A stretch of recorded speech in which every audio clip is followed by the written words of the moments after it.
Good morning, student. In the last period of SST, we started the lesson the northern mountains and the northern plains. And 2 points we saw. They are about what are mountains like, and second thing about the 3 parallel ranges of the Himalayas. What are the parallel ranges of the Himalayas? There are 3 parallel ranges. They are the greater Himalayas called Himadri.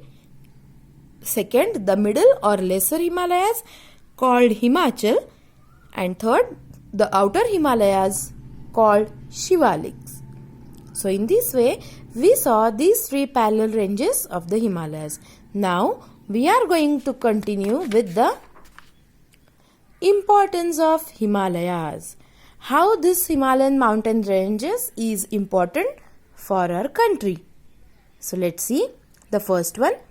The Himalayas acted as a natural barrier against foreign invaders in the past.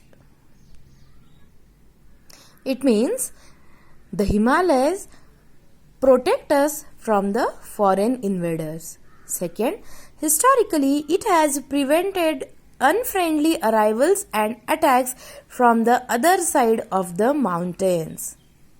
This is also one of the type of protection for our country from the arrivals or attacks from another side.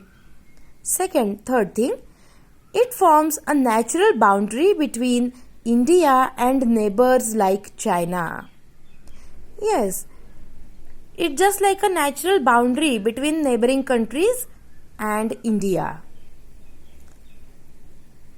Fourth, it protects our country from the cold winds of the north. It means whatever the cold winds which are coming from the north side, because of this great Himalaya, it protects us from that cold winds. It prevents the rain-bearing winds from leaving the country. This results in heavy rainfall in India. It means the Himalayas prevent the winds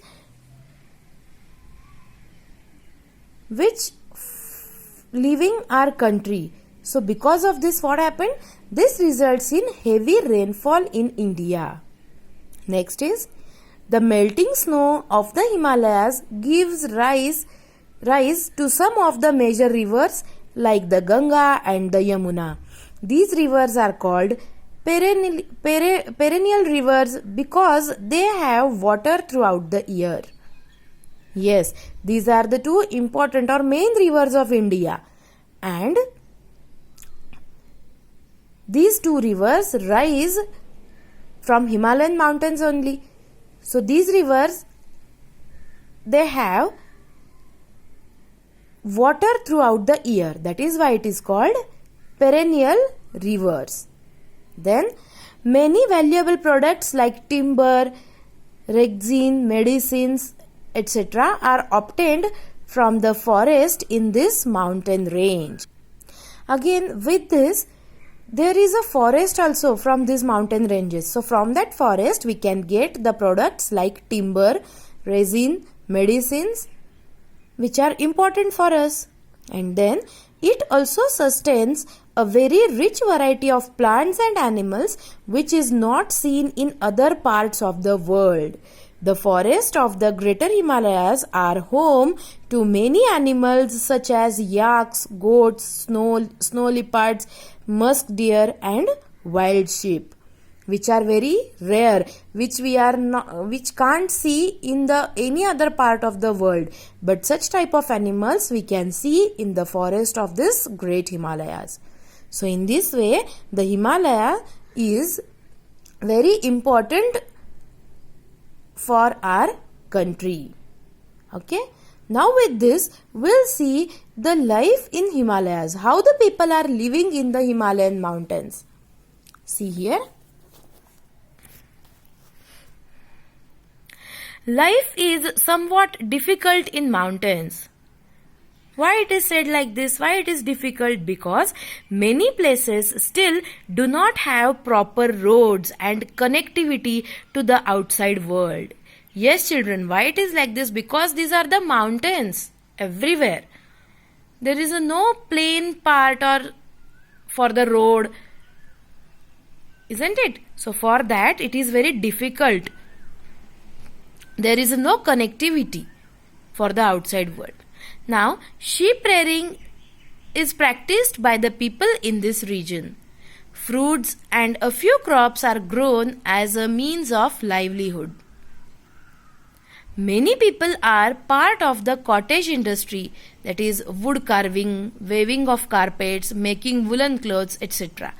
It means these are the, what we can say, these are the one of the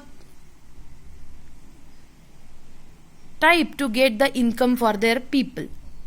Fruits like apple, orange, peach and plum are grown and sold. During winters, people have to adjust to the harsh weather conditions. Some of the Indian states situated in Himalayas are Jammu and Kashmir, Himachal Pradesh, Uttarakhand, Sikkim and Arunachal Pradesh. Means the life in the Himalayas is difficult, little bit difficult to survive there. Why? Because main problem is the connectivity, isn't it? After that, there are limitations for the profession of the people who living there, like this. But the plus point is Jammu, Kashmir, Himachal Pradesh, Uttarakhand, Sikkim and Arunachal Pradesh. These are the Indian states which are situated in Himalayas. So we like to visit such states in the summer season. Yes, because in Himalayas, most of the region is always covered with the snow. So, this is the life in the Himalayas. So, in this way, we have completed about the information of the great Himalayas in our country, India. So, in the next period, we'll see about the northern plains, that is the Ganga Basin, Brahmaputra Basin and the Satluj Basin. Okay, so till here everyone understood? Thank you.